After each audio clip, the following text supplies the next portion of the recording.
Everyone, Ryan here. Black Sabbath, the Ultimate Collection.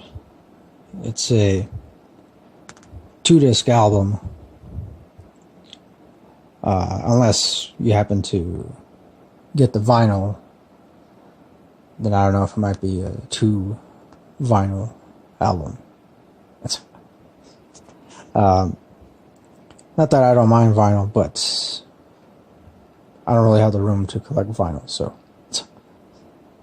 But anyways, I'll get into the track listing here, then talk about some of my favorites.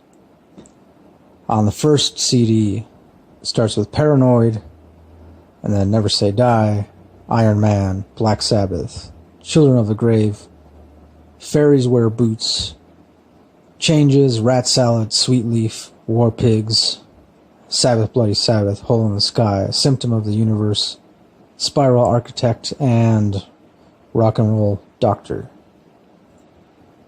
So as far as what my favorites are on this first CD, I'm going to go with obviously Paranoid. That's a lot of people's favorites. I also like the song Black Sabbath. Fairies Wear Boots. I actually like that one. I know not everyone does. Well, I mean, some of my friends who are Black Sabbath fans don't really like that song, but I do. Sweet Leaf.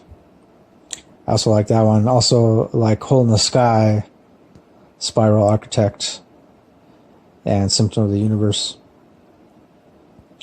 I didn't pick the obvious ones like Iron Man or War Pigs. War Pigs, by the way, is a song that I covered in my band, Revolt. Unfortunately, we've been on a long break because our drummer quit a while ago, and he didn't want to go on tour with us because something about he was afraid of his wife leaving him. But that's a whole other thing. And so, as for CD number 2, it starts with Dirty Women, Evil Woman, Don't Play Your Games With Me, A Hard Road, Lord of This World, Into the Void, Behind the Wall of Sleep, Snowblind, Tomorrow's Dream, The Wizard, NIB, Electric Funeral, Embryo, Killing Yourself to Live, Am I Going Insane, Wicked World, and It's All Right. So as for the second CD, my favorites are, I'm going to say, Into the Void, Snowblind, NIB, and Electric Funeral. Yeah. And also, I would say, Am I Going Insane? I tend to like any kind of song that questions one's own sanity in some kind of way. So, as far as an overall rating goes, I would give this collection 4 out of 5 stars. Yeah. I'm not going to go into too many technical details. That's because, I mean, everybody's familiar with Black Sabbath. I know that. I just wanted to review some kind of album by them. Maybe later on I'll start, I do want to actually review their actual albums, the separate albums, a little more in depth. Because I feel like, I mean, Black Sabbath, they're considered to be the originators of heavy metal. And I would say, yeah, that's definitely true. Obviously, I know not everybody's going to agree with that. That's like with most things, but, hey, what are you going to do? I do like, of course, I like pretty much all the guitar solos on each and every one of these songs. Well, the ones that do have them. Especially like, I would say one of my favorite guitar solos is the one on War Pigs, except I think it's technically more like 3 guitar solos. Tony Iommi is definitely one of my favorite lead guitar players. I mean, you gotta figure, back then when they started, I believe it was in the 60s, if I'm not mistaken, 60s to 70s. Back then, nobody else was playing this kind of music. There might have been one or two bands here and there that kind of got close to it, to the Black Sabbath sound, but really, Black Sabbath, they were the only ones. They had a unique sound, and a lot of that, a big chunk of that was due to the fact that Tony Iommi, the guitar player,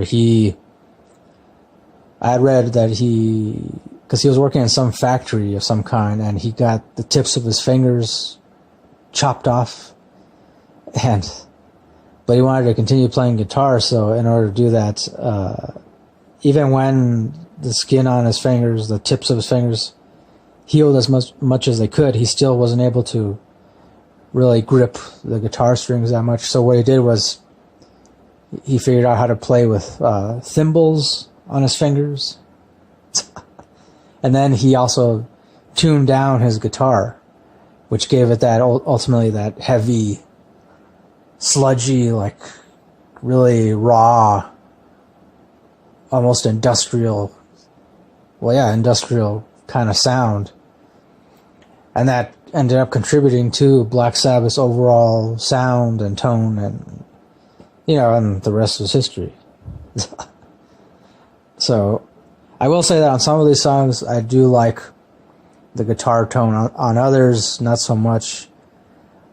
But hey, I figure you give them a free pass on that because they didn't have all the awesome recording technology that we do today. So, and also too, I like on some of the songs I really like Ozzy's vocals, because on some of them he's able to really reach high up into the higher register, really hit those high octaves, high notes, and then on others it's kind of like, it almost sounds like he's straining his voice a little bit.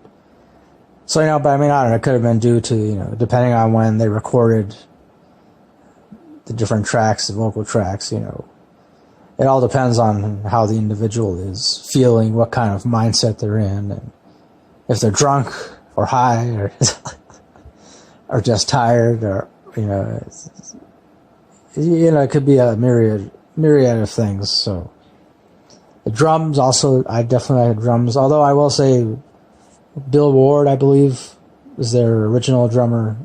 I've never considered him to be like a super technical drummer, but he's awesome nonetheless. I mean, hey, I can't play drums. It's not even if the handful of times I've tried to play drums, I just, I really can't.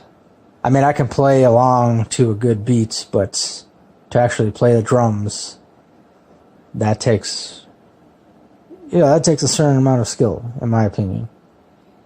And the bass lines, I'm definitely a big fan of Geezer Butler, I believe is his name. I'm pretty sure that's the bassist's name. I've always liked the way he plays bass, like, instead of just like hitting a couple of notes over and over, the same two notes or the same three notes, he like really goes for it, and he just like, I think pretty much almost on every Black Sabbath song that they've ever recorded, he's always done this awesome jazz-like improvisational bass technique. On some of the songs you can really hear it stands out a lot. Obviously on others doesn't really stand out that much, but I guess it ultimately depends on how much you pay attention to each track. So, but again, I give this a definite 4 out of 5 stars. Also too, I guess the way that this is mastered or remastered, mixed, I don't really like how it's remastered.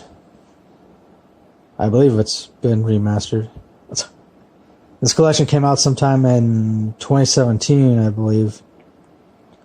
Or if not, late 2016, early 2017. But it's a decent collection. I mean, as far as like, if somebody were to ask me like, you know, what Black Sabbath album they should start out with, you know, if they never listened to an entire Black Sabbath album before, I'd say I would definitely recommend this collection, because it's got enough of a